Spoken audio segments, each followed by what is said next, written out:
Yamaha sedang berada di dalam situasi yang sangat bagus karena tahun lalu menang dan tahun ini teratas di klasemen. Tetapi, menurut saya, situasi mereka sangat mirip dengan Mark dan Honda dalam 6 tahun terakhir. Petik 2. Demikian testimoni Andrea Dovizioso mengenai kiprah pabrikan terakhirnya sebelum gantung helm dari MotoGP musim ini. Yamaha mengambil jalan yang sama dengan rivalnya ketika mereka mengandalkan satu pembalap kuat saja untuk bersaing dalam perburuan gelar juara dunia. Dalam 2 musim terakhir bisa dibilang hanya Fabio Quartararo yang konsisten berada di posisi depan dari lomba ke lomba. Dia membuktikan kualitas sebagai pembalap di atas rata-rata dengan gelar juara pada 2020 dan masih memuncaki klasemen ketika penunggang M1 lainnya terseok-seok di belakang. Situasi yang dihadapi Quartararo hampir seperti Marquez pada 2018 dan 2019 ketika dia berlomba sendirian dengan rival yang memiliki motor lebih superior. Kecepatan tertinggi, akselerasi, dan grip ban belakang. Ujar Quartararo soal kekurangan Yamaha dibandingkan Ducati dan Aprilia, dikutip bolasport.com dari Gippone. Akan tetapi, saya lebih senang untuk tidak membicarakannya. Penting bagi kami untuk tetap fokus karena ada beberapa aspek negatif yang tidak bisa ditingkatkan musim ini.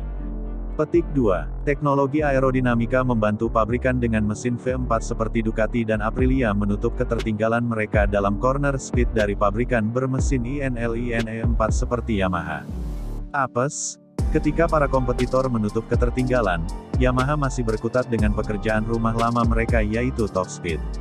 Yamaha, dengan kecepatan yang sama seperti motor lain, tidak berakselerasi, papar Dovizioso sebagaimana diberitakan Derace.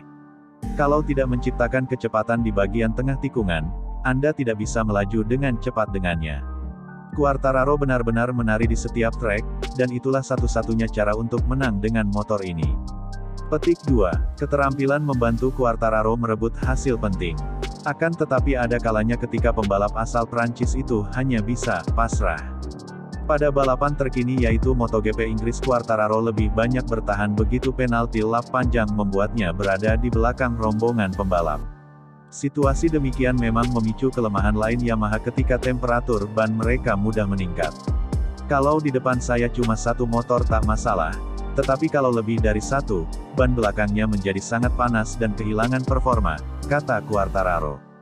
Akhirnya, alih-alih memperbaiki posisi, Quartararo cuma bisa melihat pembalap lain menyusulnya. Lurusan hanggar menuju tikungan 7 menjadi mimpi terburuknya. Quartararo memperkirakan perjuangannya mempertahankan posisi di puncak klasemen tidak akan menjadi mudah pada sisa musim. Kami bisa tampil cepat di semua sirkuit tetapi faktanya adalah tidak ada sirkuit yang dirancang sesuai dengan karakter kami, ucapnya. Sejumlah balapan diwaspadai Quartararo karena berlangsung di sirkuit yang memuat lurusan panjang dan titik-titik akselerasi. Red Bull Ring yang menggelar MotoGP Austria lebih dikenal karena dominasi Ducati di sana dan Layout yang didominasi lintasan lurus dan tikungan tajam. Misano, GP San Marino, Aragon, GP Aragon, Motegi, GP Jepang, Buriram, GP Thailand, Sepang, GP Malaysia, juga memuat bagian-bagian yang tidak disukai Quartararo. Cuma Phillip Island, GP Australia, dan Ricardo Tormo, GP Valencia, yang menguntungkan Yamaha tetapi tidak demikian halnya dengan rival pada saat yang sama. Quartararo harus berusaha ekstra keras untuk menjaga keunggulan poin dari dua rival terbesar, Alex Espargaro Aprilia, dan Francisco Bagnaia, Ducati. Saking besarnya tantangan, Quartararo sampai disebut rekan setimnya, Franco Morbidelli, lebih pas disebut kuda hitam. Sejujurnya saya melihat Fabio sebagai underdog hanya karena motornya, kata Morbidelli yang sampai sekarang hanya menjadi penonton di baris belakang. Ketika motor Anda lebih pelan di lintasan lurus, Anda lebih pelan, tetapi hal ini menunjukkan bahwa dia bisa melakukan hal-hal hebat saat berkendara.